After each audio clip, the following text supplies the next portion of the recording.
Boa tarde a todos. Em primeiro lugar, eu queria agradecer a presença de vocês que dão sentido à existência desse seminário, né? Nós todos. E esse seminário ele pretende proporcionar a convivência de uma geração mais antiga de professores aqui do FIX com o alunado atual, enfim, e aberto a todas as pessoas. E esse ano a gente tem pessoas aqui de 10 instituições universitárias diferentes, de vários cursos de História, Psicologia, Pedagogia, Filosofia, a maioria naturalmente, e tem pessoas desde o segundo grau até o pós-doutorado, né, que é uma coisa que eu acho bem legal desse seminário, poder agregar, assim, mostra o interesse que o que esses professores mais antigos têm para passar, né, reúne pessoas muito diversas, de muitas áreas, várias instituições, né. Então, hoje a gente tem a alegria de receber a professora Maria da Graça Salcher, que ela é, assim, filha do IFIX, vamos dizer assim. Ela começou a carreira dela um pouco mais tarde do que o habitual, porque ela resolveu ter uma família grande. Então, depois de criar 5 filhos, ela veio fazer graduação em Filosofia no IFIX, fez a graduação aqui, o mestrado aqui, o doutorado aqui, com a orientação da professora Creuza Capaldo, que veio no semestre passado, né? E ela sempre se dedicou ao pensamento do Merleau-Ponty, né? E eu trouxe aqui as teses dela de mestrado, a dissertação de mestrado e a tese de doutorado, que eu peguei na biblioteca para mostrar para vocês. E naquela época que ela defendeu o doutorado aqui, em 86... O mestrado. A universidade publicava as teses, as melhores teses, né? O IFIX. O IFIX, pela instituição. E tinha essa série chamada Teses, que eram as teses produzidas pelos alunos aqui do IFIX, tá? E a tese dela saiu nessa publicaçãozinha, tá? Mas aqui na biblioteca tem a tese em brochura. Mas enfim, só para ver como naquela época era bom, né? A tese dos alunos saía publicada, assim, né? Enfim, então, sobre a palestra que ela vai nos trazer hoje, alguns conhecimentos sobre o Merleau-Ponty, mais especificamente sobre os inéditos, que nós vimos conversando no táxi. Parece que os inéditos, assim, se descobriu uma fonte de pesquisa, de produção filosófica de um grande pensador que morreu muito precocemente, né? E artificial, morreu de um acidente, né? Enfim. Cardiovascular. Então. Não acidente de... não foi acidente de carro. O caminho que foi de carro, desculpa. Então, alguns inéditos de Merleau-Ponty já haviam sido objeto de publicação na década de 60, mas foi somente a partir... Ele morreu em 61, né, professora? E aí, durante a década de 60, já saíram alguns inéditos, mas foi somente a partir do depósito feito pela sua esposa, Madame Merleau-Ponty, em 92, na Biblioteca Nacional da França, que se começou a ter um acesso mais sistemático a esses manuscritos inéditos, e se passou, então, a se consultar, estudar, transcrever, e isso abriu um caminho para uma nova geração de estudiosos e críticos e comentaristas da obra do Merleau-Ponty, tá? Tal fato permitiu, então, a descoberta, né, a exposição desses inéditos, permitiu repensar essa descontinuidade entre duas obras do Merleau-Ponty importantes, a fenomenologia da percepção e o visível e invisível, a partir de uma base textual, articulando os diversos momentos da trajetória de Merleau-Ponty, já que não se trata apenas dos últimos papéis do filósofo, mas também dos que estão na origem do seu estudo, da sua pesquisa filosófica. Tá? Esses papéis, então, testemunham a construção de um pensamento interrompido pela morte do natura. Tá? Alguns aspectos, então, dessa relação com o material a que podemos ter acesso agora pelas crescentes publicações é o que a professora vai nos brindar hoje aqui, nesse encontro. E a professora Maria da Graça, então, ela é filha do IFIX FRJ, ela começou sua carreira acadêmica depois dos 30 anos, por ter se dedicado antes disso à criação de uma extensa família, como eu falei. Fez aqui a graduação, mestrado, doutorado, cujas pesquisas sempre se concentraram em Merleau-Ponty, mas também se dedicou à filosofia antiga, especialmente Platão e Aristóteles. Ela conviveu com colegas do departamento de grandes mestres aqui do IFIX, como Gerd Bornheim, José Américo da Mota Peçanha, né? Nessa época da ditadura, né? E ela se aposentou em 2005. Ela manteve laços informais com o PPGLM, Programa da Lógica e Metafísica, e o Grupo Pragma, de Filosofia Antiga. Ela foi professora da professora Graça também, né? Maria da Graça e Graça. Lá professora não, foi colega. Foi colega, perdão. Da professora Graça, que atualmente ainda está nesse grupo. Colega na graduação e colega de trabalho. Isso. Então tá. Então, agora e colega do Pragma. Então, no fim da exposição, nós vamos sortear, como de hábito a gente tem com um livro, a gente vai sortear uma tese da professora, tá? Ela é uma dissertação. Okay? A dissertação de mestrado. Bom, em primeiro lugar, eu queria agradecer ao convite do Seminário Sênior, a partir da professora Sara, o cuidado que ela teve comigo de me buscar e de me levar em casa, a simpatia dela, né? E dizer que é uma alegria muito grande voltar ao IFIXES, que foi a minha casa, a segunda casa durante muito tempo, e como eu estava lembrando lá numa conversa lá na pós-graduação, eu sou muito grata ao UFRJ e o IFIXES por terem me dado um espaço livre, um espaço onde eu pude fazer as pesquisas que eu quis, dar os cursos que eu quis, sem nenhuma intervenção diretiva ou espionadora, tá? Apesar de eu ter começado a minha graduação ainda numa época em que nós ainda estávamos num período do qual não vale muito a pena a gente falar, né? E lembrar que o professor Olinto foi um dos grandes mediadores dessa época, o professor Silveira também, que conseguia ter um jogo de cintura que não permitiu que muitas coisas que poderiam ter acontecido se de fato se efetivassem. Já no meu período de professora já era uma outra época, né? E essa presença aqui, que foi sempre agradecer a presença de vocês, porque sempre foi muito gostoso, foi uma das coisas que eu mais gostei, foi dessa presença, né, de pessoas nos cursos, interessadas em pensar, em questionar, em cobrar, enfim, a sala de aula, para mim, foi o antídoto ao academicismo, que por mais que a gente queira negar, existe, né? Os entonamentos, eu sou fulano de tal, o meu filósofo é melhor do que o seu, né? Então, a sala de aula é o lugar, isso aqui não é uma sala de aula, a sala de aula é um lugar onde você pode ser você, né? E, aliás, as saudades que eu tenho nunca são da academia, são dessa... Aliás, nesse ponto eu sou muito merleau-pontiana também, né? Bom, apesar de eu detestar rótulos, fazer um parêntese aqui, quando eu recebo um telefonema, uma coisa, a senhora que é NET, eu não sou NET, minha filha, eu uso a NET, eu pago a NET, eu não sou NET, antes de eu ser NET, eu não sou NET, e se eu fosse, antes de ser, seria muitas outras coisas. Hoje em dia, essa objetivação de que fazem, né, da gente é uma coisa muito... Você é da Globo, você é da não sei o quê. Eu não sou mais desse tempo, embora faça um esforço muito grande para sê-lo, porque eu não quero virar uma múmia, né? Bom, vamos lá. Eu vou começar aqui. Bom, a Sara me pediu que antes de eu fazer a minha pequena comunicação, eu falasse um pouco sobre Merleau-Ponty. Eu não preparei nada propriamente sobre isso, né?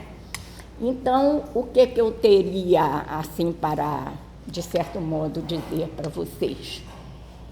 Que ele foi um filósofo, todo mundo sabe, né? Da geração de Sartre, Simone de Beauvoir, do que ele mesmo chama, participou do grupo que ele prefere chamar de filosofia da existência, como ele diz numa palestra que ele deu no Canadá, inclusive com esse nome, porque o existencialismo acabou sendo uma coisa muito ligada à perspectiva quase exclusivamente sartriana, né? E aquela atmosfera das caves, dos bistrôs de Paris, Juliette Greco, etc. Então, ele preferia falar, não é, de filosofia da existência, que ele fazia remontar, inclusive, a figuras como Kierkegaard, como Gabriel Marcel, que era um filósofo cristão.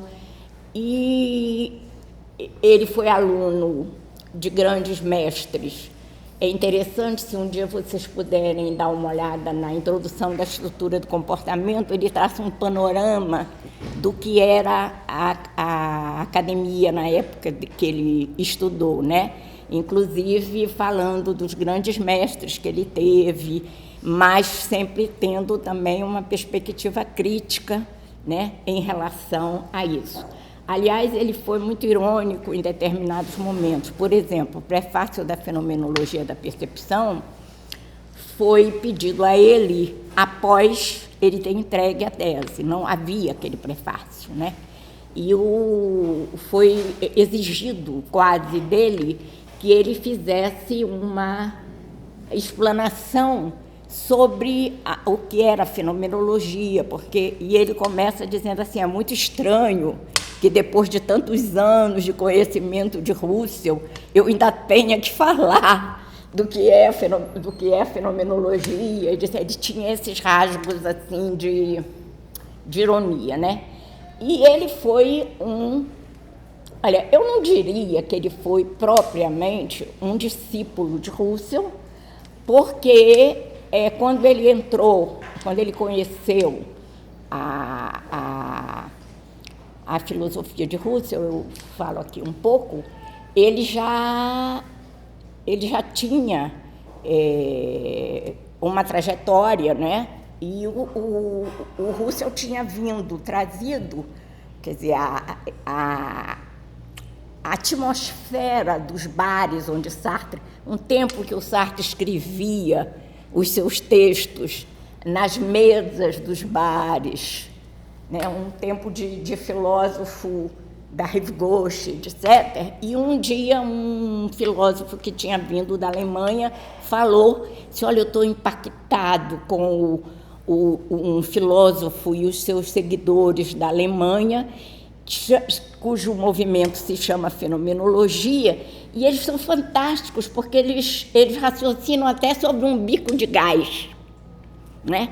E aí o Sartre diz lá num dos textos dele assim, e a partir daí eu e Merleau-Ponty fomos em busca de Husserl, eu a Berlim e ele para Louvain, né? Louvain na Bélgica.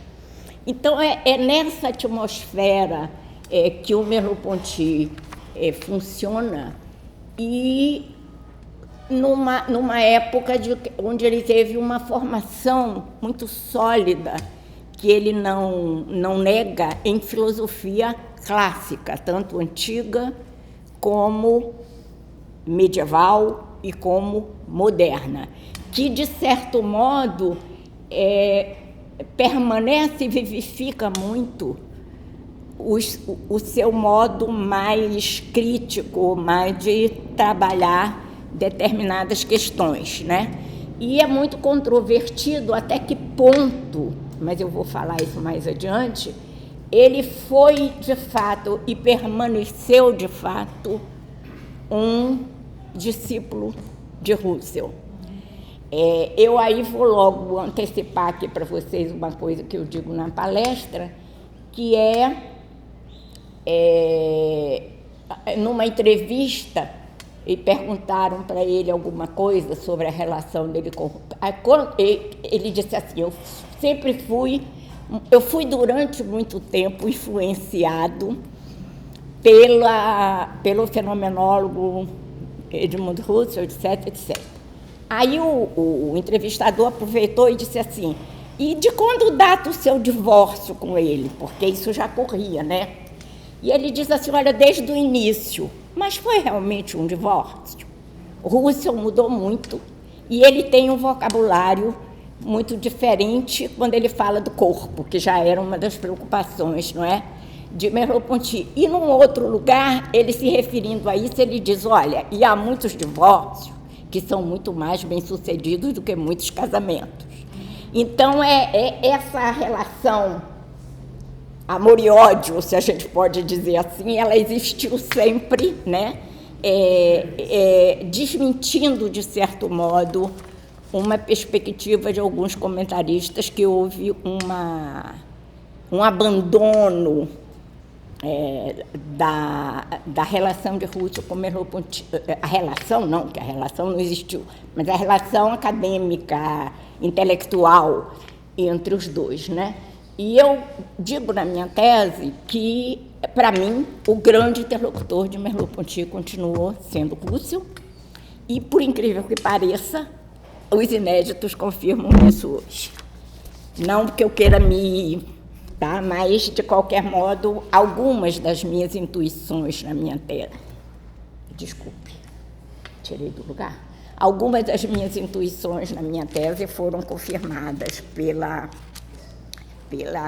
E eu queria também aproveitar esse momento para fazer uma referência, que eu não coloco aqui, né, à professora Creuza Cabal, que foi a minha orientadora, que não concordou com muitas coisas que eu coloquei na minha tese, mas que jamais tentou influenciar a minha pesquisa numa outra direção.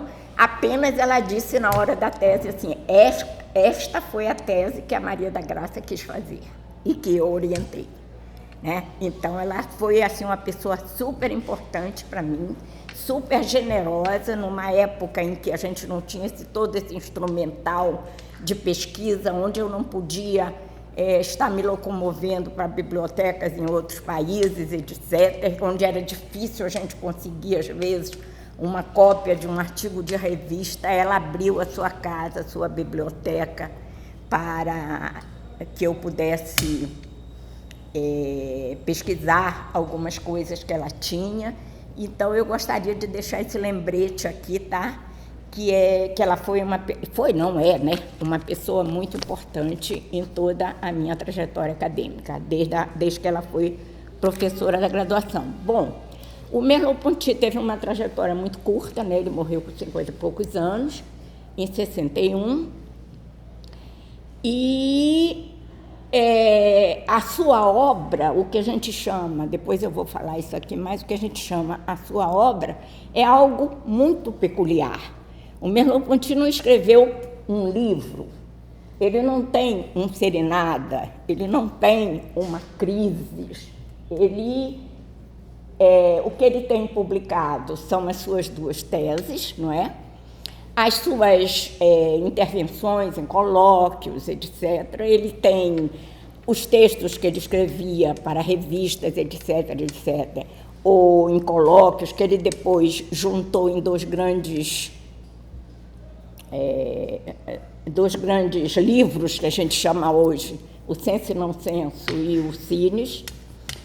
E o Visível e Invisível, que eu vou falar depois, a peculiaridade dessa concepção do visível e invisível como um livro que, a rigor, ele não é. Então, a obra dele é uma obra muito sui generis e, ao mesmo tempo, uma obra riquíssima para quem consegue se situar no labirinto, né, das suas reflexões, inclusive no cuidado que ele tem, antecipando a questão dos inéditos. Eu diria que ele tinha muito cuidado, ele escrevia muito, né? Ele escrevia a lápis, a tinta, ele riscava certas coisas.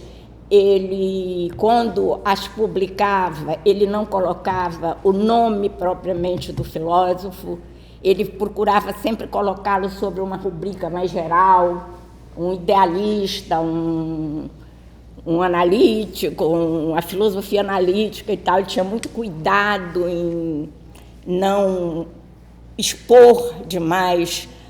E no livro Os Signos, ele fala, se não me engano, no Filósofo e Sua Sombra, uma homenagem que ele fez a Russell, ele fala da impostura do filósofo. né, que parece um termo, né, uma impostura, que é exatamente esse cuidado, né, ao tratar de determinadas questões por o dedo em determinadas feridas e que coloca determinadas, vamos dizer, rubricas ou máscaras em temas muito delicados, sem deixar de dizer tudo aquilo que ele queria dizer. Tem nada a ver com hipocrisia, né? E quem lia e conhecia sabia quem que ele estava se referindo. Bom, posso começar? Eu vou começar colocando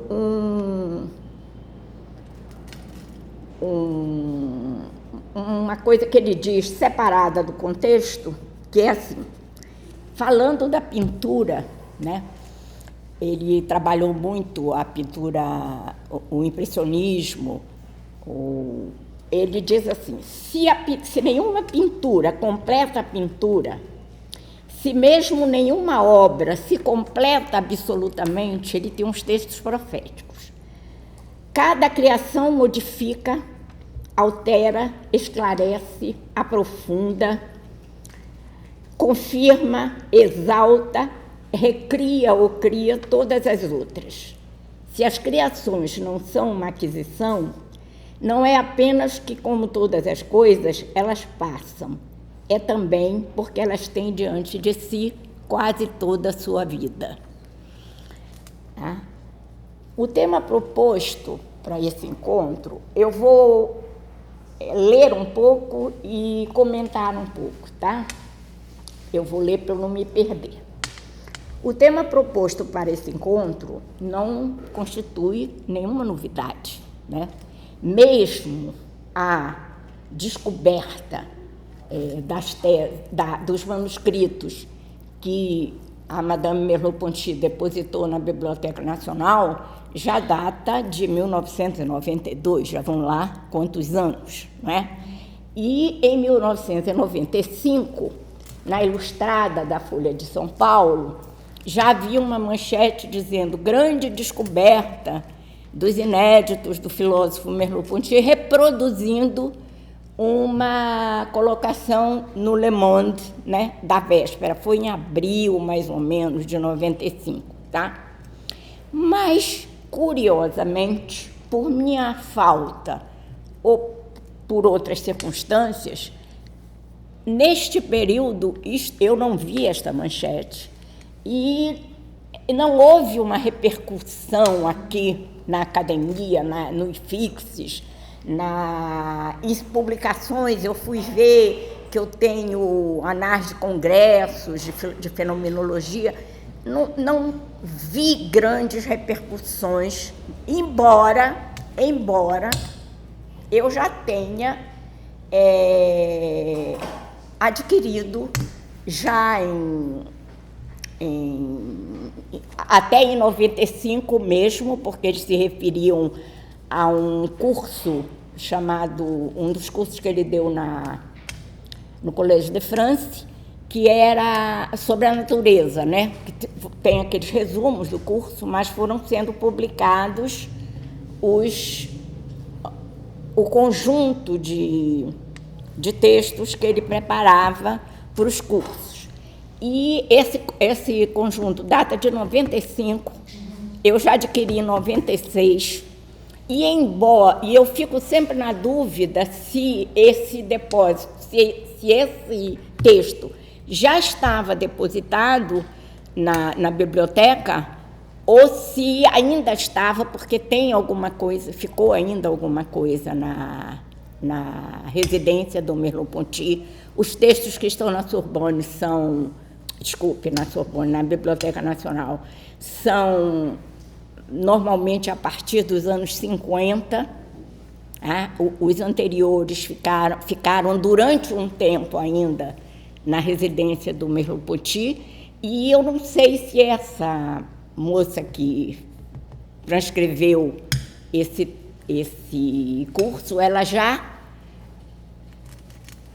usou os fundos da biblioteca ou se ainda foi uma abertura da esposa do Merleau-Ponty, porque ela tinha esse cuidado de acolher as pessoas que a procuravam e que pediam para ver alguma coisa ou consultar alguma coisa, os papéis do Merleau-Ponty. É claro que ela deveria ter algum processo de triagem do que ela disponibilizava, etc., mas, de qualquer modo, você vê em muitos,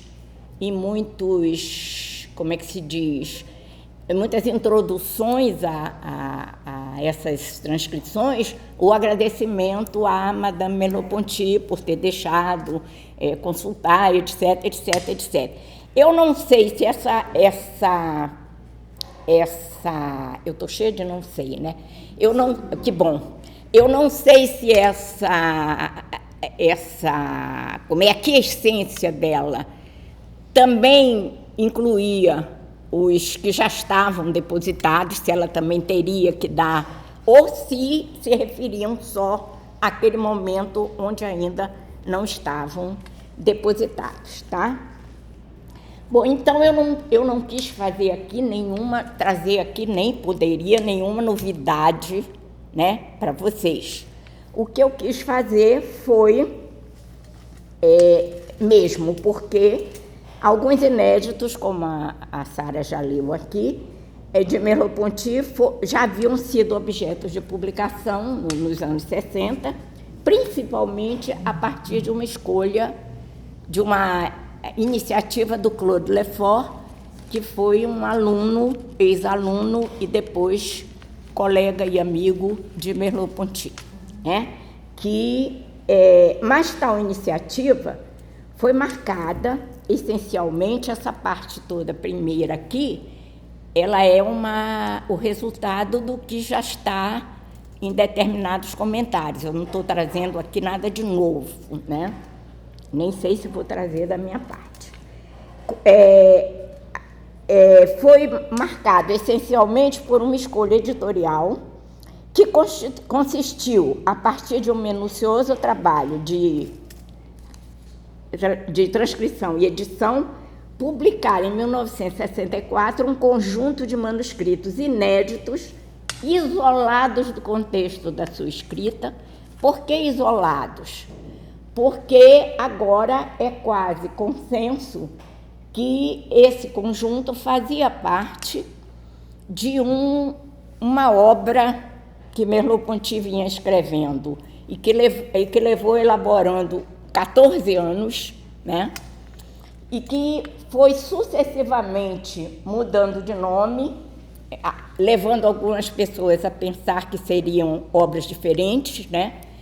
Começou quando ele fez o seu projeto para a candidatura ao Collège de France, que era a Origem da Verdade, onde se referia às suas pesquisas. O título era Origem da Verdade. O segundo título que aparece, porque ele botava em pastas, né? E elas estavam todas nessa mesma pasta. Depois passou a ele colocar Serimundo, muito próximo de Serinada, de Seritempo, né? Muito próximo daquele momento ali. E finalmente, já a partir de um determinado período, Visível e Invisível, né? E, obviamente, essa escolha do Lefort, ela foi, como diz aqui, uma escolha que ele não nega, que ele explicou exaustivamente o porquê e como ele tinha feito essa escolha, né? E que acabaram se tornando o que nós consideramos 4 capítulos do Visível e Invisível e de um conjunto também de notas de trabalho que ele também escolheu, né? Escolheu por vários motivos, inclusive pela sua legibilidade, tanto em termos de escrita, como em termos que o Merleau-Ponty tinha notas muito sucintas, muito herméticas, né? Aquela coisa que a gente toma nota assim de repente, e ele deixou muita coisa de lado. E aqui uma recordação minha, que em 2004, um aluno que eu ainda orientei com uma tese sobre Merleau-Ponty, ele me trouxe gentilmente, era um professor de Belo Horizonte, Adilson Xavier, ele me trouxe um xerox de uma edição posterior que o Renaud Barbarat já tinha feito, de uma outra série de manuscritos do Visível e Invisível, que já estaria, o título, inclusive, é Notas Inéditas da Biblioteca Nacional, mas que são, provavelmente, do Visível e Invisível, né? Ora, por que eu estou falando disso? Porque isso levou, e também, nesse momento, o Lefort publicou também o manuscrito da Prosa do Mundo, né? Que também foi desse momento. O que levou a considerar esses 4 capítulos como um livro praticamente completo e autônomo, que é como nós o utilizamos hoje. E tem um comentarista do Merleau-Ponty que diz, e que bom que nós o consideramos um livro, porque o que ele vivificou, o que ele influenciou, o que ele marcou na vida de muitos estudantes e de muitos pesquisadores, nos leva a achar que ele pode ser considerado assim, né? E é o esquecimento de que ele fazia parte, como eu já disse, de um contexto mais amplo, e de ler as notas de trabalho que se seguiam como aforismos autônomos dotados de uma verdade, né? Como se fossem aforismos propositadamente feitos assim, né? E quando, de fato, eram notas que ele utilizava para escrever esse manuscrito. Isso contribuiu, todo mundo sabe disso, não é nenhuma novidade, para criar um vazio considerável entre a fenomenologia da percepção e o visível e o invisível, né? E deu lugar a uma série de hipóteses, tanto sobre ruptura com o pensamento de Russell, como uma série de hipóteses sobre as influências que teriam levado Merleau-Ponty a essa mudança de tom, de vocabulário, de questões, né? E de certo modo, minimizar, né? Uma delas é a influência de Heidegger, por exemplo, por causa da questão da ontologia. Eu vim até conversando com a Sara no táxi, né? Que essas notas mostram que o Merleau-Ponty foi ao Heidegger, sim, né? Mas num momento onde ele já tinha uma preocupação e uma elaboração do problema ontológico, e foi mais um diálogo, tá? com Heidegger, claro que um diálogo proveitoso para ele também, do que propriamente o Heidegger despertou o Merleau-Ponty para a fenomenologia, ou para a ontologia, e não levar isso em conta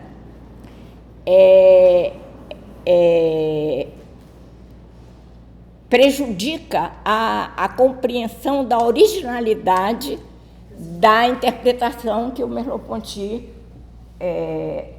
faz, algumas vezes, das questões heideggerianas, né?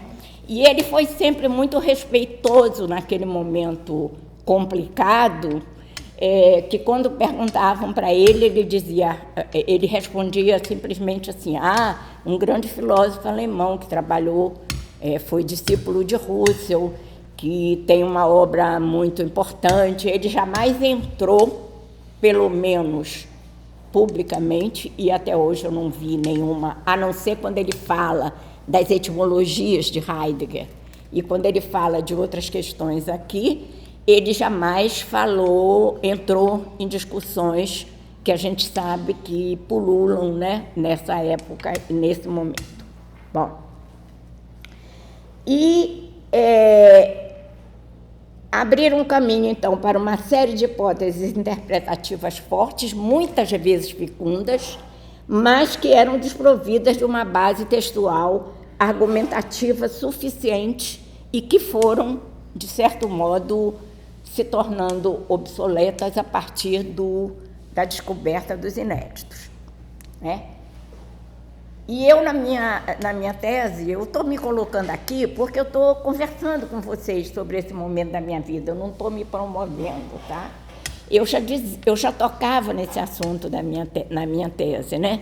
E eu dizia assim, olha, toda a questão do visível e invisível sempre foi vista como influência do estruturalismo, do Heidegger, e escapa alguma coisa que eu ainda não sabia bem o que era, mas que eu questionava um pouco naquele momento. Um homem que, a partir de cada obra que saía, né, seja de Freud, seja de Saussure, seja de Lévi-Strauss, seja de sei lá de quem, muda de opinião,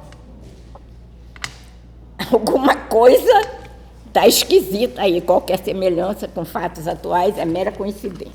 Tá? Quantos anos tem entre a fenomenologia da percepção e o visível e invisível?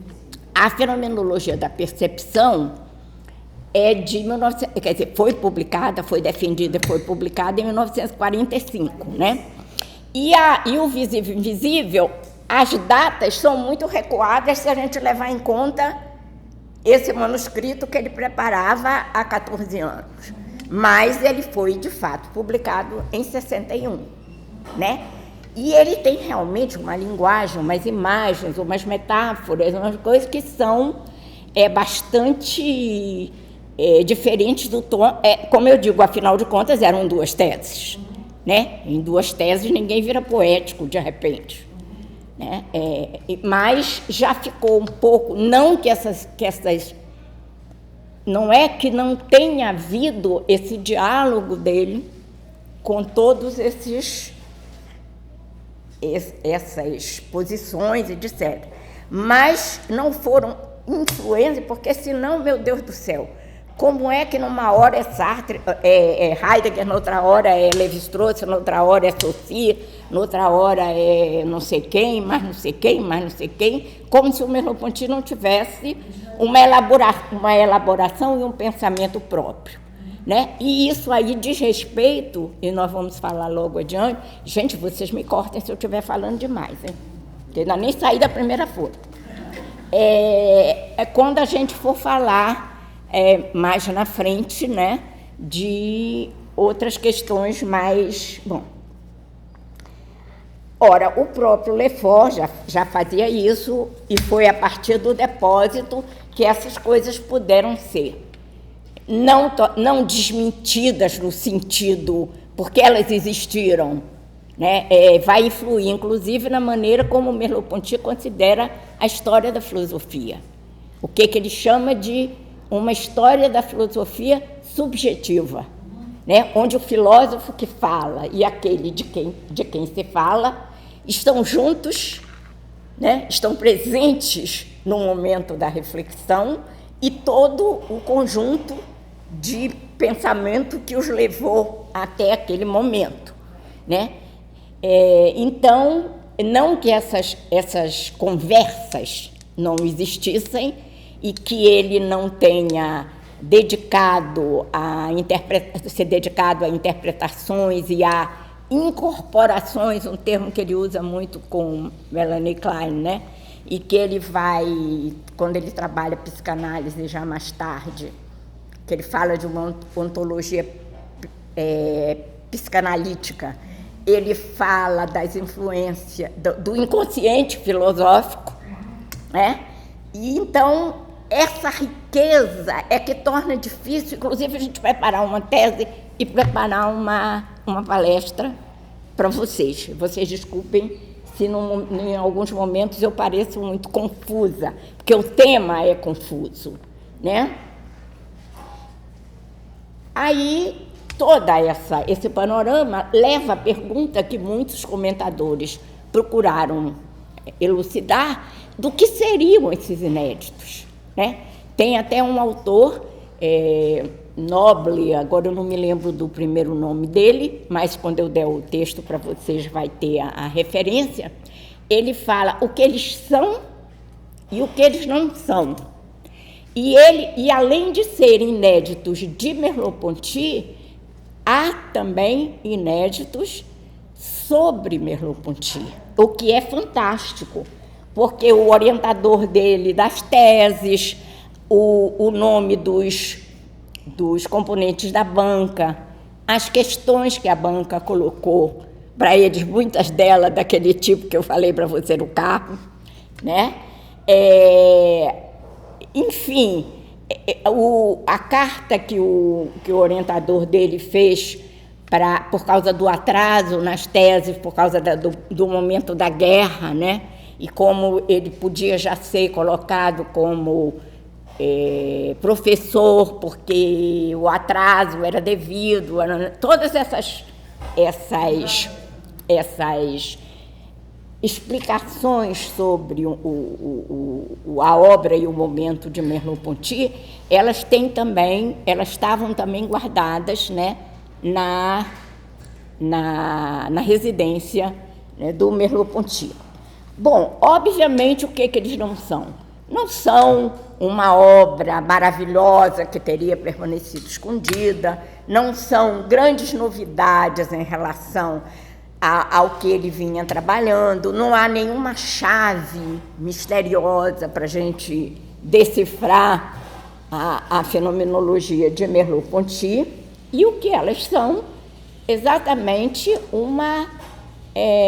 um conjunto de notas de trabalho, de notas de reflexão, de preparações para cursos, de intervenções em congressos, e todo esse dossiê dessa obra que ele estaria tentando escrever, e percorrem todo o seu percurso conhecido. Isso é que é o fantástico, porque você vai vendo coisas que diziam sobre ele e que ele também colocava nas notas. Por exemplo, uma coisa boba, fui à conferência do fulano de tal, né? Claro que não era com esses termos, mas na conferência do fulano de tal, não sei aonde, despertei para Então, isso é que constitui, então, em grande parte, o conjunto desses inéditos, né? E os comentadores que trabalham, os pensadores, vamos dizer assim, que trabalham com esses inéditos, eles enfatizam muito que eu tenho a referência que eu vou botar, que fala de um autor que teria falado sobre Pascal, que Pascal teria deixado uns inéditos, né? E que ele disse assim, olha, nós não temos de uma obra que ele estava escrevendo, e ele diz assim, nós não temos a obra, mas nós temos o ateliê, nós temos, né? E esse autor usa quer dizer, não é plágio porque ele se refere a esse que falou sobre o Pascal. Ele diz que é a mesma sensação que você tem quando você começa a mexer, né, como a gente diz, com esses inéditos. E as imagens são muito variadas. Você olha sobre os ombros de Merleau-Ponty, você espia por trás dos ombros de Merleau-Ponty o que ele estava fazendo, que também é uma imagem que ele usa de como ele olhava sobre os ombros dos cientistas para pescar coisas sobre o mundo quântico, etc., etc., etc., que é outra grande crítica que você faz a ele, que ele era fascinado pela ciência, e eu acho ótimo. Mas outros dizem assim, nós temos a carpintaria, nós temos o modo como ele trabalhava, as coisas que o chamavam atenção, que o impactavam, né? Os impasses a que ele chegava na elaboração de uma interpretação de algum autor ou de alguma filosofia. Então, é isso que são os inéditos. E eu trouxe até aqui, eu mostrei para... Eu te dei. Eu trouxe aqui uma bibliografia complementar, porque é complementar a minha tese e eu não tive tempo de tirar o título, tá? Mas que já não é completa, e eu prometi para a Sara que eu mandaria uma mais completa. Essas obras todas estão na minha biblioteca, né? Eu não posso dizer, olha, minha biblioteca está aberta absolutamente, mas quem sabe alguém um dia se interesse em ver alguma dessas coisas e, claro, que eu estarei disponível para... Não quero bancar Madame Merleau-Ponty, não, pelo amor de Deus, tá? O que eu tenho mais para dizer aqui?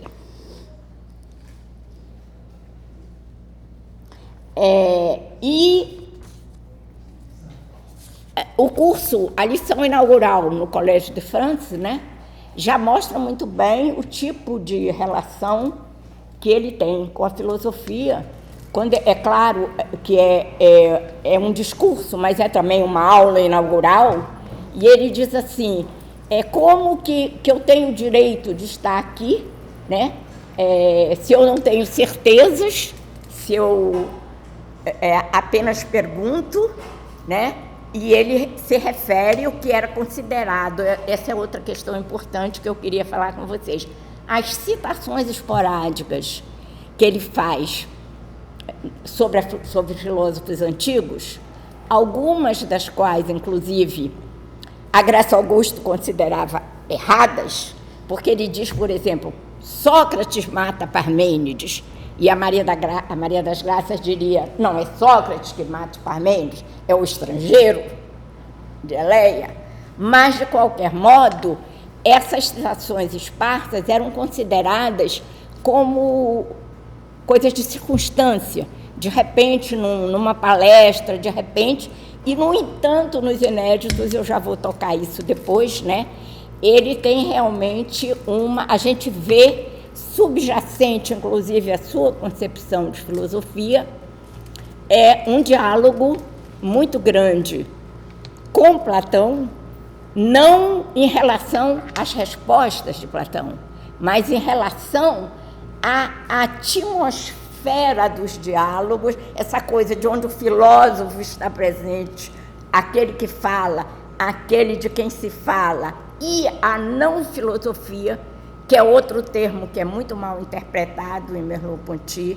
A não-filosofia são os outros discursos que não a filosofia, o discurso filosófico oficial, não necessariamente alguma coisa menor ou alguma coisa pior ou alguma coisa desprezível, que estão também nesse diálogo, porque se eu estou falando do mundo, do homem, das coisas, do corpo, eu estou falando com o médico, com o físico, com o linguista, né? Então, essa atmosfera nos remete muito, nos inéditos, a essa relação de pensar em comum, né? E onde o logos circula e as respostas não são absolutas.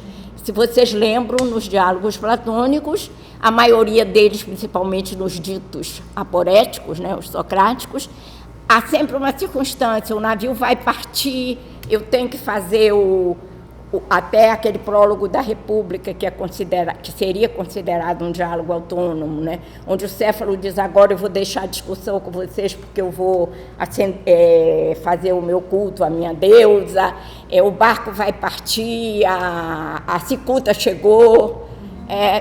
Então, essa coisa meio inacabada, que acaba tendo um sentido na própria vida, né, de Merleau-Ponty. Ele nos deixou numa situação absolutamente aporética. E tem um momento em que ele diz assim, olha, a questão não são as respostas, né? E ele diz assim, o enigma, aprisionar o enigma da filosofia moderna não é responder às questões que ela coloca, mas é aprisionar a questão, quer dizer, aprisionar a questão assim, pegar a questão para pensá-la, né? E ele fala a esfinge, ele dá a coisa da esfinge, né? Decifra-me, eu te devoro. Então ele diz, não é decifrar, não é dar a resposta, e não é segurar aquele enigma e aprofundá-lo. E eu diria com os nossos concretistas, com o nosso querido hoje, Valdir de Andrade, para nós, antropofagicamente, é manjar a esfinge, é comer a esfinge e deglutir o nosso pensamento, a nossa interpretação, a nossa posição, sem pretender também que ela seja a resposta, que é o grande mal para ele da filosofia. Ele diz já naquela época que hoje em dia não se pergunta, hoje em dia se escolhe uma posição e se defende essa posição até a morte. Quer dizer, você, a rigor, não dialoga. Eu tive essa experiência na minha tese, eu não vou contar ela toda, mas um dos meus interlocutores disse assim, mas Heidegger já disse que o homem é pensamento, para que essa baboseira, não disse com essas palavras, para que essa baboseira de analisar corpo? Heidegger já disse que o homem é pensamento. Quer dizer, esse tipo de perspectiva é totalmente estranha, né, a Merleau-Ponty. A partir da minha... Aí eu vou entrar um pouco também na minha... né, a partir da minha aposentadoria, que foi um momento muito difícil para mim, porque você se aposentar é uma coisa, você ser aposentada é outra coisa, né? Você tem uma sensação assim, olha, já fez o que tinha que fazer, não serve mais, vai para casa, faz tricô, cuida do netinho, mulher, inclusive, tem essa, né? Então, embora eu tenha tido espaços, né, para continuar, tanto no pragma como no de filosofia.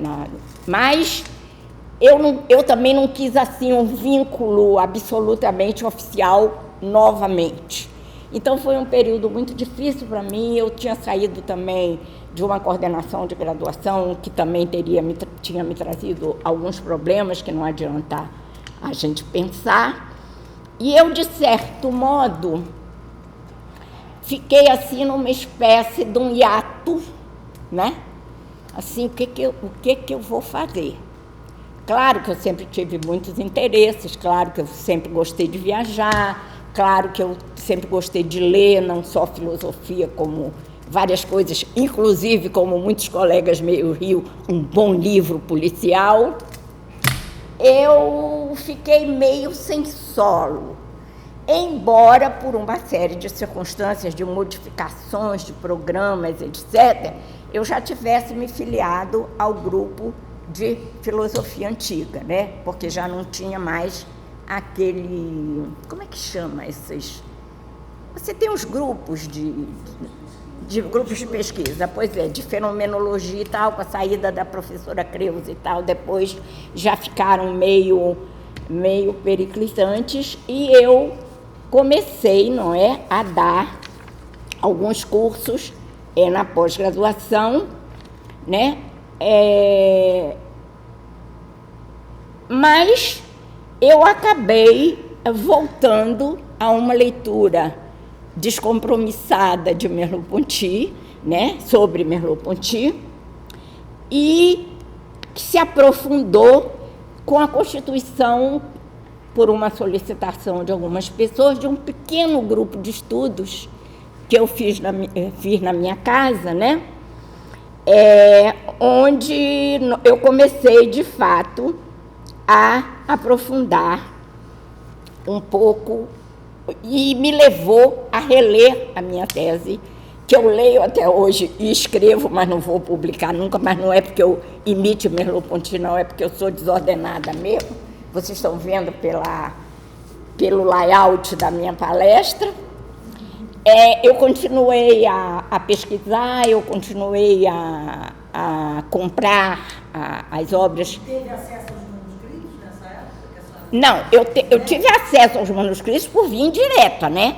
Porque, por exemplo, primeiro, os cursos foram quase todos já publicados, né, os manuscritos dos cursos, e uma série de autores como o Saint-Aubert, o Barbarat, etc., inclusive tem nessa bibliografia aqui, eles transcrevem, né, extratos bastante grandes, dependendo da obra desses manuscritos, e fazem uma análise mostrando. Nesse momento, eu sonho com Russell dizendo assim, se eu tivesse a idade de Matusalém, eu começaria tudo de novo, Russell no fim da vida. E o saudoso professor Zé Américo que dizia, se eu fosse Sherazade e 1001 noites estivera, 1001 noites eu releria Platão. Pois é, mas como eu não vou ter a idade de Matusalém, eu certamente vou ter acesso a esses manuscritos. Mas eu os tenho à medida, inclusive as conferências, extratos muito importantes das conferências que ele deu no México, num momento em que ele estava ainda muito envolvido com a questão do existencialismo. É muito interessante o problema do outro, já com a psicanálise, com o caso Dora, com a questão do empiétement, que é a mistura eu-outro, né? O sadomasoquismo. As conferências do México são assim, o pouco que eu consegui ver, são muito interessantes, tá? E uma coisa que eu queria lembrar para vocês é que a partir disso também, desses manuscritos, estão pesquisando o Merleau-Ponty, aqui ele não é nada, né? Estão pesquisando o Merleau-Ponty em vários lugares do mundo, inclusive outro dia eu vi uma referência a um japonês dizendo assim, sobre o título do artigo a que eu não tive acesso ainda, é sobre a dificuldade de traduzir a noção de carne em alemão, em japonês. Quer dizer, tem na China, tem na Ásia, tem na África, tem uma série na América do Norte, claro, mas aí no Ocidente é mais comum, né?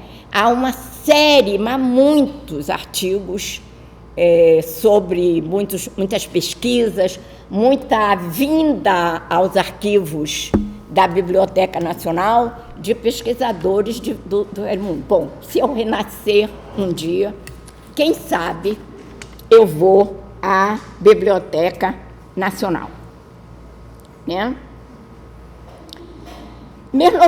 Falando ainda sobre Merleau-Ponty, ele pôs um ponto final na estrutura do comportamento em 1938. Tanto que aquela nota que ele tem sobre o comportamento, ele já colocou no momento das provas, né? A partir de uma obra de um intérprete do Watson. E foi o momento em que ele foi a Louvain, como diz o Sartre, em busca de Russell, né? Ora, 1939, todo mundo sabe, né? O que aconteceu. Então, a gente pergunta, o que aconteceu, o que ocorreu entre 1939 e 1945? E o Merleau-Ponty responde num texto que, se vocês tiverem paciência de ler, ou se tiverem oportunidade de ler, que se chama A Guerra Aconteceu. Tá? A guerra aconteceu. Mobilização, ocupação de Paris, ele teve que voltar correndo de Louvain, enfim, um momento muito denso e muito complicado do qual você tem também ainda uma continuidade das pesquisas que ele fez, né? E que é um momento, e que ele analisa muito bem nesse texto, sem falar, e ele fala assim, e os nossos amigos alemães da universidade, né? Como é que a gente agora não vai falar com eles, ou vai virar cara, ou vai continuar com a amizade, sabendo que a rigor eles não têm nada a ver com isso. Claro que eu estou simplificando demais, tá? Mas tem todas essas questões. Como é que eu respondo a uma pergunta de um soldado alemão nas ruas de Paris? Como é que eu me exponho, como é que eu não me exponho? Enfim, é toda uma ambiência que termina, né? Quer dizer, uma atmosfera, uma conjuntura que não é da qual a gente ainda não fez a experiência, né? Mas que também perfaz toda essa questão dessa relação com o outro, com o autoritarismo, com a dominação, etc. Só estou dando isso aqui como um exemplo para vocês, né? Ora, mas enquanto eu não me aposentei, eu estava na minha aposentadoria, enquanto eu não me aposentei, eu trabalhei muito, né, no Pragma e com a professora Graça, e eu aprofundei muito a minha leitura de Platão, e eu dei muitos cursos sobre filosofia antiga na graduação e principalmente na pós, e eu agora fui olhar, eu só dei um curso a partir de 1990, ainda antes da aposentadoria. Em 1994, eu dei um curso, se não me engano, na graduação sobre Merleau-Ponty, já não havia tanta demanda assim, e em 2004 e em 1999 eu dei um curso na pós-graduação. Eu tenho até os programas sobre esses cursos. Bom, esses cursos que eu dei, né, na pós, foram momentos de troca, momentos de reflexão em comum, momentos fundamentais para mim, e eles me permitiram também, né, um entrecruzamento quiasmático, que é um termo que Merleau-Ponty usa muito, né, e que eu digo na minha tese, e que eu trabalho muito na minha tese como o quiasma ótico, exatamente por causa da questão da relação entre corpo e espírito, mas eu deixei de lado a questão da própria linguagem, né, que é da própria literatura, inclusive a partir de Valéry e tal, e que faz com que a gente possa fazer uma leitura de certas obras de Merleau-Ponty se entrecruzando, e de certas obras de Merleau-Ponty, vamos dizer assim, o quiasma não tem esse centro, mas que, pelo menos tal como a gente faz no desenho, só aquele entrecruzamento, questões e momentos e acontecimentos que estão naquele entrecruzamento, né, e que dão uma margem para e que ele exprime essa mudança de linguagem que aparece nele, não é uma tentativa de criar novos termos, é uma maneira de falar, que ele chama, se agudiza no momento das conferências do México, que é quando ele começa a trabalhar o tema da expressão, muito mais do que da comunicação, né? Como é que as coisas, o mundo, as pessoas, os acontecimentos falam como eu falo com ele e como eu expresso os meus sentimentos e os meus conhecimentos em qualquer tipo de relação. E é o momento, inclusive, em que a prosa do mundo vai ser muito, muito importante.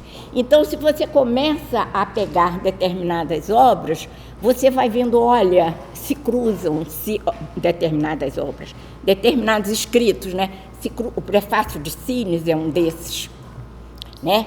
Onde ele diz: permanecer fiel ao que se foi e recomeçar novamente a partir do quase nada. Cada uma dessas escolhas é impossível, mas precisam ser feitas. Então, eu considero uma tristeza a gente perder, de certo modo, embora isso aconteça o tempo todo. Também pode ter um outro pensador fantástico que eu não esteja trabalhando agora, mas eu gosto muito de colocar, né, essas questões de Merleau-Ponty. Quem sabe, digo eu agora, esse período em que aprofundamos nosso estudo da filosofia grega, Platão e Aristóteles, principalmente, os cursos que demos na pós-graduação sobre Merleau-Ponty, momentos preciosos de reflexão em comum, possibilitaram um entrecruzamento quiasmático entre filosofia antiga, filosofia grega e fenomenologia, não é? Exercitando com Merleau-Ponty o direito do filósofo e da filosofia de pensar no seu passado, não como uma origem absoluta, mas como um diálogo, aí que ele diz, onde o filósofo que fala e aquele de quem se fala estão juntos, né? Nesse diálogo. E foi a partir daí, então, e da descoberta, não descobri nada, do contato com os inéditos, que eu fui vendo que, além daquelas coisas de circunstância, né, que ele diz assim, olha, Sócrates, que sabia que nada sabia, que a gente diz, tudo isso é pontual, é convencional, é bonito a gente citar, ou faz parte da relação acadêmica. Ele vai adquirindo um sentido, porque na concepção que Merleau-Ponty faz da filosofia, aliás, da história da filosofia, que não é essa história oficial, pesada, etc., os ecos da filosofia de Platão, não só desse ambiente dialogal, mas das aporias do Mênon, né? Dessa questão do mesmo e do outro, o Crátilo na questão da linguagem, na questão das etimologias, aparece assim com um vigor, mesmo sendo pontuais. Ele não senta para escrever uma obra sobre Platão, né? Mas ele tem essa questão, essa coisa muito presente, e é muito interessante também, porque tem o que me levou a ver, e agora eu chego também na minha pesquisa, o que me levou a ver a ontologia em Merleau-Ponty pensada desde a estrutura do comportamento,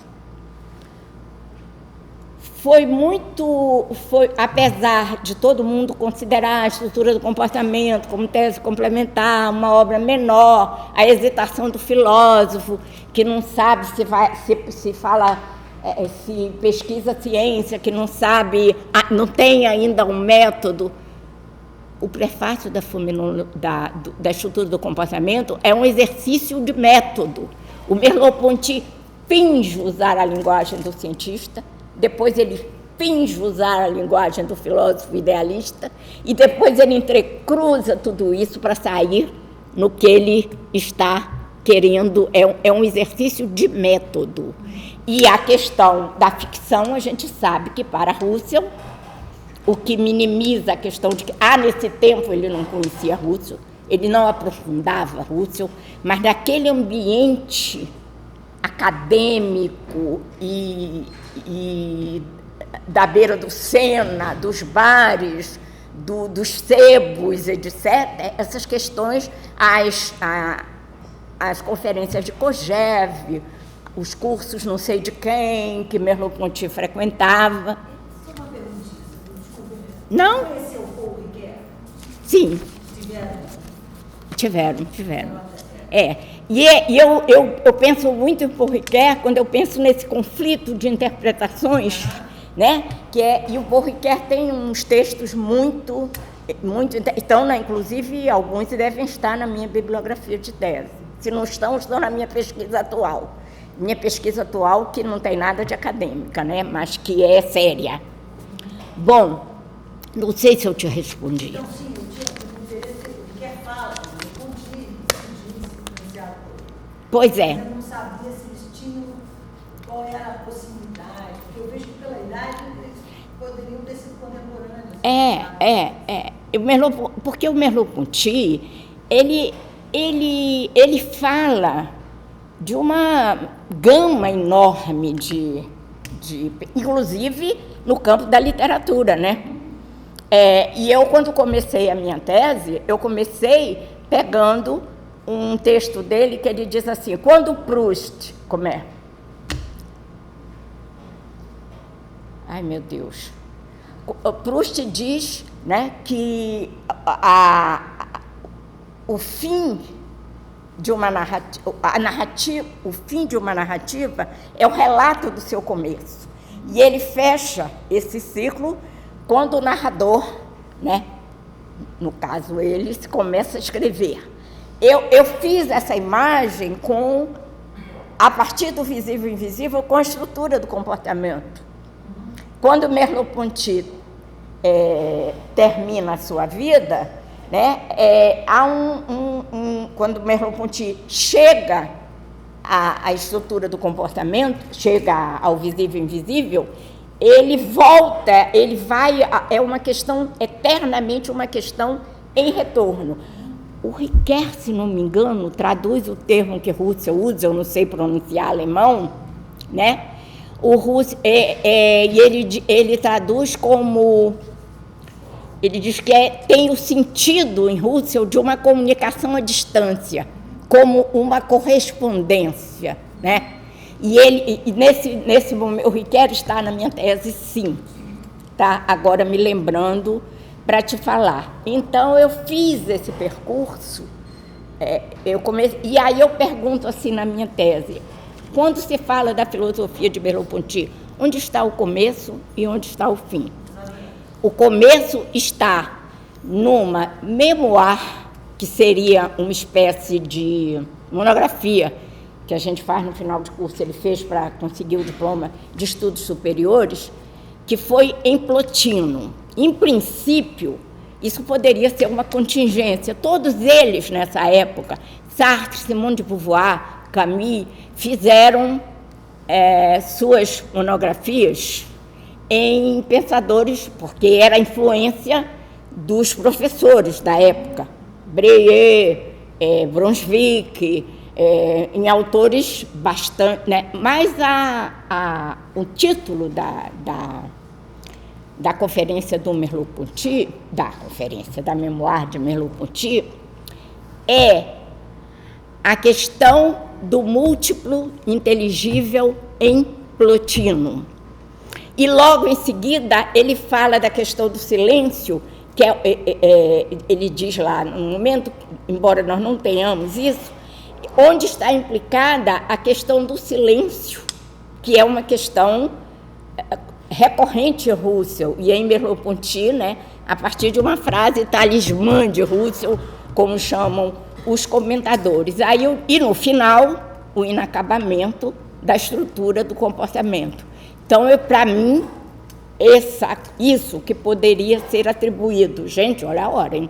Isso que poderia ser atribuído a uma contingência, e sem deixar de sê-lo, adquiriu, para mim, um sentido filosófico incontornável. Tanto que agora eu estou tentando ler a Eneada de Plotino, onde ele fala dessa questão e da questão do silêncio, e eu pretendo escrever descompromissadamente alguma coisinha sobre isso. E outra direção da minha pesquisa também agora é o Aristóteles, porque a maioria dos comentaristas de Merleau-Ponty diz assim: por que Merleau-Ponty fala tão pouco de Aristóteles? Porque toda a questão do de ânima, né, o ato do sentir, do sentido, tudo junto no de ânima está muito próximo da concepção de Merleau-Ponty de percepção, embora a direção que o Aristóteles vai tomar depois seja diferente, né? Eu não vou fazer uma elucidação disso, mas eu vou tentar ler algumas coisas que o Merleau-Ponty fala da percepção, do ato de sentir, o sentir e ser sentido.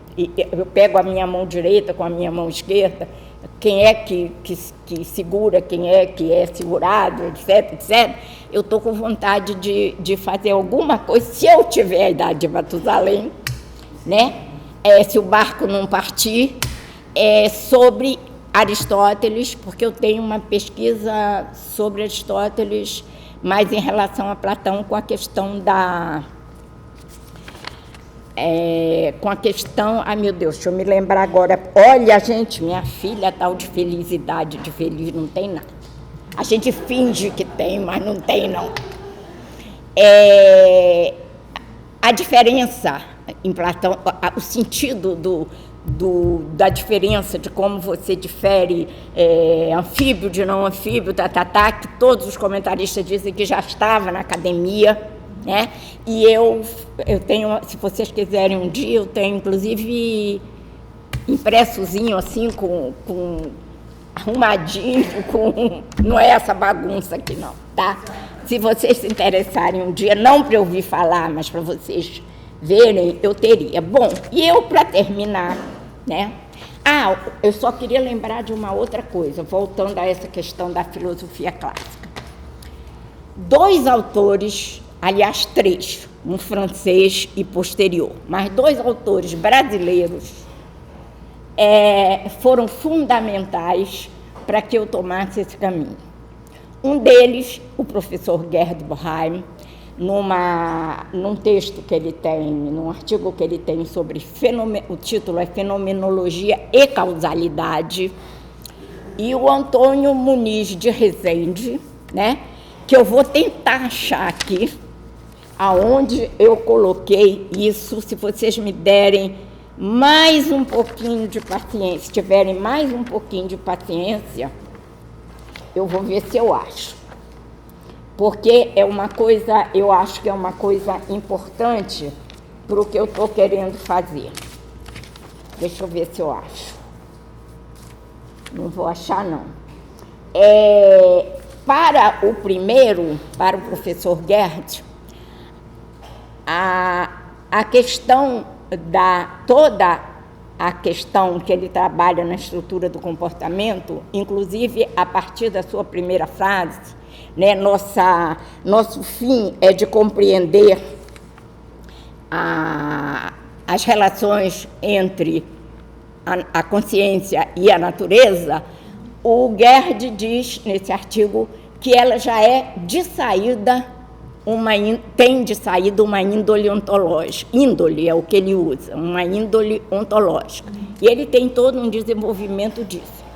E o Muniz de Rezende, que fez a sua tese fora, diz que a estrutura da percepção é, inegavelmente, o ponto de partida da filosofia de Merleau-Ponty. Casualmente ou não, esses 2 filósofos eram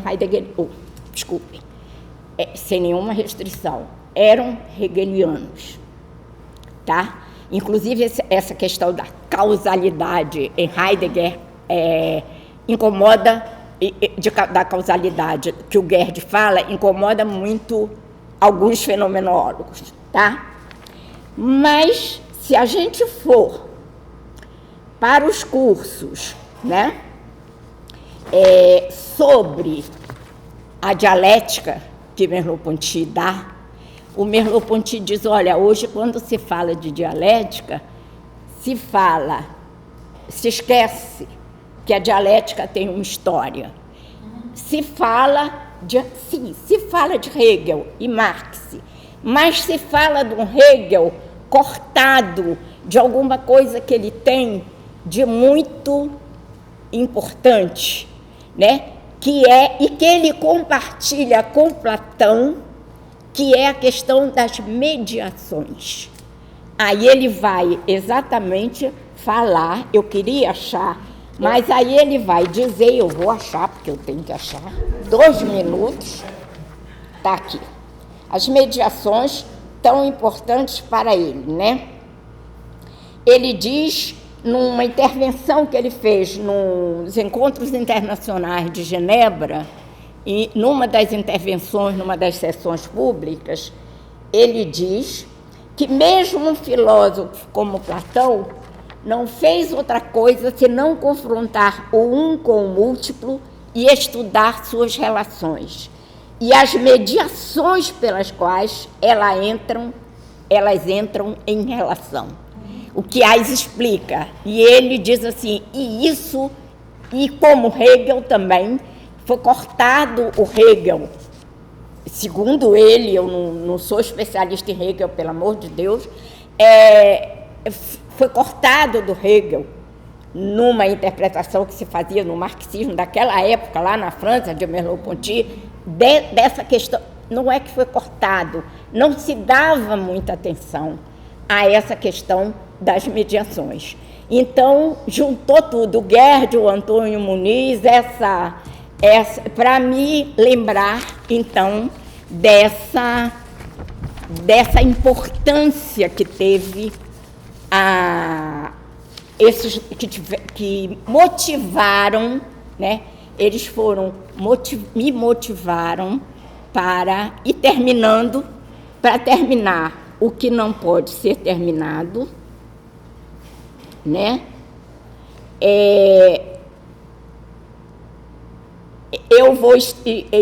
Eu ia me referir, então, ao estranhamento em relação a Aristóteles e dizer que eu estava me propondo a ver, não que eu queira entender por que Merleau-Ponty não fala de Aristóteles, mas eu quero pensar um pouco isso, né? E para terminar, então, o que não pode ser terminado, eu remeto ao final da palestra de Merleau-Ponty, A Filosofia da Existência, onde ele diz, onde eu digo, porque eu fiz uma palestra no curso da professora Raquel, a professora Raquel também se aposentou, né? Para essa filosofia, quer dizer, para a filosofia existencial no sentido merleau-pontiano, entre a caverna e o topos noeton, o mundo inteligível, não há separação nem escolha, pois ambos se envolvem e interpenetram dialeticamente, sem síntese possível e principalmente sem certezas, e portanto sem certezas, sem respostas e soluções últimas, na pessoa histórica do filósofo, seja ele Sócrates, Sartre, Merleau-Ponty ou cada um de nós, mas que continua motivando nossa busca incessante de algo que ao mesmo tempo nos falta, nos desafia e nos solicita, já que, como dizia Heráclito, nunca atingimos os limites da psique, tão profundo é o seu logos. Isso fui eu que escrevi, viu? Quando eu quero, eu escrevo. Desculpem, gente, tá? Porque eu tentei juntar o problema existencial com o tom que eu poderia dar a essa palestra, né? Eu não poderia trazer 5 laudas, 10 laudas de uma coisa absolutamente, porque eu estou realmente... Mas eu agradeço muito a presença de vocês, a calma com que vocês ficaram ouvindo as minhas bobagens, e eu agradeço profundamente a oportunidade desse encontro, né? E se alguma coisa eu puder contribuir para não para o seminário em si, mas para alguma coisa que vocês pretendam, que achem que eu posso, eu estou à disposição. Nós agradecemos a sua generosidade imensa em dispor sobre biblioteca e compartilhar com a gente as suas pesquisas descompromissadas, que talvez sejam assim, muito profícuas, né? Não tem uma direção assim.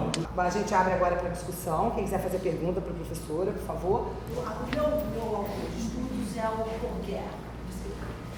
E eu sempre vi muita semelhança no próprio discurso entre Riquelme e Merleau-Ponty. Embora ele diga que, ele fala que teve influência de Merleau-Ponty, mas ele fala muito mais da influência de Rússia do que de... E eu acho que, e ele diz, na autobiografia dele, ele diz o seguinte a respeito do Merleau-Ponty, que ele levou à excelência o próprio projeto fenomenológico de Rússia. Mas, ao mesmo tempo, fala disso que nós conversamos aqui, da distância entre a fenomenologia da percepção e o invisibilismo. Antes dos... O próprio Riquelme parecia outro, o próprio Riquelme reconhece. Bom, dessas interpretações ainda. Ele reconhece essa qualidade, ele não disse é bom ou mal, ele diz apenas se parecia outro pelo outro. É sobre isso. E parece mesmo. Sim. Mas o engraçado é que a própria fenomenologia de Husserl, ela é uma coisa. O que Heidegger faz é outra. Exatamente. É essa dimensão da história da filosofia. E por isso que eu usei a coisa antropofágica. Claro que é uma alusão, claro que é. Mas você deglute e coloca. Né? E por isso que o Merleau-Ponty diz toda a história da filosofia é subjetiva. Você, ao pensar o outro, se repensa e repensa o outro. Mas a pergunta que eu queria... eu não sei se eu posso... Eu vou querer a pergunta, mas eu não sei se eu posso responder, porque eu li muito Riquelme, e gosto de ler o Riquelme, mas eu não tenho assim, um conhecimento acadêmico da filosofia do Riquelme. Não, mas não é essa. A questão é sobre a fenomenologia. Eu estou mais preocupado com a questão fenomenológica. Na medida em que há um monte de fenomenólogos, nós já citamos aqui, e cada um absolutamente diverso. O próprio Husserl, e o Riquelme também reconhece isso, o próprio Husserl é um de investigações lógicas. Como há vários aristotélicos que são analíticos, porque só olham a filosofia, só olham os analíticos de Aristóteles. A fenomenologia me importa mais situar, digamos, porque é o seguinte, o que virou moda, por determinada época, virou moda. Como tu sempre... Exato. Depois, todos passaram a odiar, eu não sei se em função de Heidegger, eu não sei se a pergunta tem a ver. Tem um pouco, mas não totalmente. O que a senhora acha que tirou do interesse da pesquisa de filosofia, especialmente de filósofo como Merleau-Ponty, que é de uma sofisticação, de uma intuição, de uma capacidade crítica? Olha, você me fez pensar agora nesse artigo do Muniz Rezende. Ele diz assim: Merleau-Ponty é um filósofo pouco lido e pouco estudado. Talvez porque ele seja muito difícil. A senhora acha que é isso? Não acho que seja isso. Ele fala principalmente em termos... Eu acho que um dos males da academia são as modas, né? São as modas, são a ânsia pelo novo. É uma circunstância, por exemplo, na época em que eu estudei, a professora Creuza tinha voltado de Louvain, tinha defendido sua tese sobre Merleau-Ponty, não é? O professor Gerd Bornheim estudava Merleau-Ponty e Husserl, tinha um outro professor, José Silveira da Costa, que estudava muito Husserl. Então, eles vão oferecer... Bom, eu estou falando em termos restritos, embora eu saiba que isso é um fenômeno mais amplo, né? Mas, se você lembrar que há essa ânsia, né, do Merleau-Ponty nesses países que eu falei para vocês, talvez seja porque lá isso é novo, não sei, não posso ter certeza, não quero fazer nenhum juízo de valor, né? Mas há circunstâncias que contribuem para isso. O professor Gilvan já se aposentou? Não, ainda está ativo. O professor Gilvan está aqui. O professor Gilvan é o grande especialista em Heidegger, como é o Carneiro Leão, etc. Então, a professora Graça catalisando durante um determinado tempo as pesquisas sobre Camus, que ela tem uma tese de mestrado muito interessante sobre Camus, depois com Platão. Então, na academia, essas coisas acontecem muito. De repente, um filósofo vira moda, de repente... E o que é interessante nesse momento de Merleau-Ponty é que era também extramuros, né? A gente não tem muito isso hoje, embora haja grupinho. Mas naquele tempo, as pessoas viviam, principalmente no verão, viviam nas ruas de Paris. O apartamento do Sartre era um negocinho, inclusive, devia ter um corpo que era pouco limpo, porque era amontoado. Então, eles iam para a rua, para a margem do Sena. A Simone de Beauvoir escreveu várias das suas obras em mesas, como, aliás, Hemingway e vários outros escritores, que hoje em dia nós perdemos um pouco isso também. Então, havia esse negócio de Merleau-Ponty não conhecia Russell ainda, havia um zumbido, um rumor, sabe como é? Os filmes que se faziam na época também que levavam essas filosofias, essas posturas, né, nas suas considerações. Eu não sei explicar. Mas você só acha, então, que não é a questão política em torno da figura de Heidegger, que, de uma certa forma... Olha, eu como boa merleau-pontiana, eu tenho muita... Eu fui criada dentro do cristianismo e eu digo assim, eu tenho até um escrito que eu digo assim, quem viveu a atmosfera daquela capelinha, o começo da luz na madrugada, as velas acesas, jamais perde essa atmosfera, mesmo que deixe de acreditar ortodoxamente naquilo que o fundamenta, tá? Então, eu fui criada, alguns dos princípios que eu tenho é de não julgar sem certezas. Eu leio muito, eu vou te ser sincera, eu leio os prós e os contra todos, tá? Esses cadernos negros que saíram de Heidegger, agora que estão saindo agora de Heidegger, eu leio, mas eu não consigo, não acho também que você possa separar absolutamente uma postura política de, porque é um grande pensador, então pode fazer besteira, mas eu não estou falando de Heidegger, eu estou falando em geral, né? Eu acho que isso aqui é meio complicado, porque eu acho que tudo, como diz Merleau-Ponty, está junto, mas eu não tenho essa fissura de ficar viu, não sei o que, não tenho isso, né? Mas eu não sei se só isso, porque o Heidegger, a rigor, se você for falar academicamente, ele não era um fenomenólogo no sentido ortodoxo, como Merleau-Ponty não era. Tá.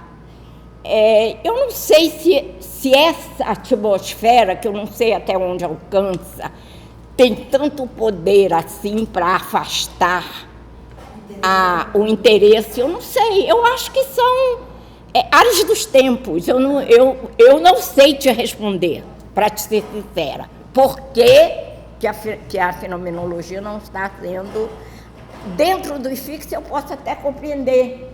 Os especialistas vão se aposentando, não sei o que, os novos não se interessam muito. A professora Raquel trabalhava muito com Paul Ricoeur também. Mas eu não sei te dizer sinceramente. E quando eu não sei dizer, eu não improviso. Eu não tento mostrar que eu sei, tá? Eu aprendi com o Merleau-Ponty a dizer não sei, vou procurar saber. Eu dizia isso sempre para os meus alunos. Meu filho, olha, isso eu não sei, mas pode deixar que eu vou ver se eu acho o livro, vou ver se eu... e eu trago para você. Tá? Então, eu não sei te responder essa questão. Agora, que o fato existe, existe. Eu também não sei, eu perdi muito contato, eu não sei o que estão fazendo na PUC. Eu ia muito à PUC na época, eu ia muito à antiga Gama Filho, que também tinha um núcleo muito bom de professores lá, né? Eu ia muito a congressos, eu agora me recolhi um pouco por circunstâncias existenciais. Não minhas, mas do meu entorno, né? Porque por mim, quando eu boto a minha bolsinha debaixo do braço, eu vou para a rua como se eu tivesse 18 anos. Mas o entorno... Não, mas o negócio não é esse, minha filha, são as preocupações, o marido 10 anos mais velho, que eu não quero... Agora mesmo eu já estou pensando em dar uma ligação para saber se está bem, porque está sozinho, é um horário de remédio, né? A vida da gente modifica, a gente tem que ser real. E a gente, a partir disso, acaba tendo também um pouco de acomodação, né? E eu adoro vir para a cidade e entrar nas livrarias. Agora, também perco muita coisa, né? Quando eu entro, eu não gosto de shopping, mas eu vou sempre ao shopping da Gávea, na livraria Timbre. Quando eu subo aquela escadinha, eu digo, será que a Timbre ainda existe? Né? Porque eu perco os meus referenciais. A livraria que fecha, o Seu Piola, que passa o ponto e depois não tem mais o xerox. As coisas ao redor da gente vão modificando, a gente tem que entrar na modificação, tá? Mas, por isso que eu digo, de felicidade, agora, eu tenho que dizer que eu sou muito feliz, porque eu tive um marido que casou com uma mulher e depois virou outra, porque eu casei com 20 anos, com 29 eu tinha 5 filhos, e de repente eu resolvi fazer faculdade, fazer doutorado, não sei o que, e ele me acompanhou sempre, até essa tesezinha, aquele que bateu na máquina elétrica para mim. Então, eu sou uma pessoa que, nesse sentido, eu sou muito feliz. Tive os colegas que tive, os alunos que tive, os professores que tive. Esse espaço que a universidade me deu, eu não tenho, de mim eu não tenho... Não estou me queixando da minha vida. Agora que os horizontes da gente diminuem, mas faz parte. Faz parte, exatamente. E diante desse exemplo, né, eu sempre digo aqui, professora, que tem um professor lá da Não, mas é um exemplo louco. Não, mas veja só. Casar com 20 anos e com 29 ter 5 filhos é loucura, né? Mas eu sempre lembro aqui, né, o professor Cláudio Oliveira, lá da UF, que numa palestra ele falou assim, nós filósofos temos que cuidar bem da saúde, porque nós chegamos ao auge da carreira lá pelos 70 anos. Então vamos chegar bem saudáveis para continuar produzindo na 7ª, 8ª década de vida. Então eu vejo assim, esses professores que vêm aqui no seminário... Saúde eu tenho, graças a Deus, até agora, né? Então, esses professores que vêm aqui no seminário sempre nos mostram, o professor Lindo com 80, ela com quase 80, a professora Capalbo com 81, sabe? E estão aí dando recado, estão vivos, né? Estão ativos. Então, por quê? Porque tem saúde para isso. Então, a gente tem que pensar na nossa carreira desde o comecinho, né? Eu tenho um escrito que diz assim, se eu vou viver mais uma hora, mais um dia, mais um ano, não importa. O que importa é que eu vivi esse dia como se eu fosse imortal.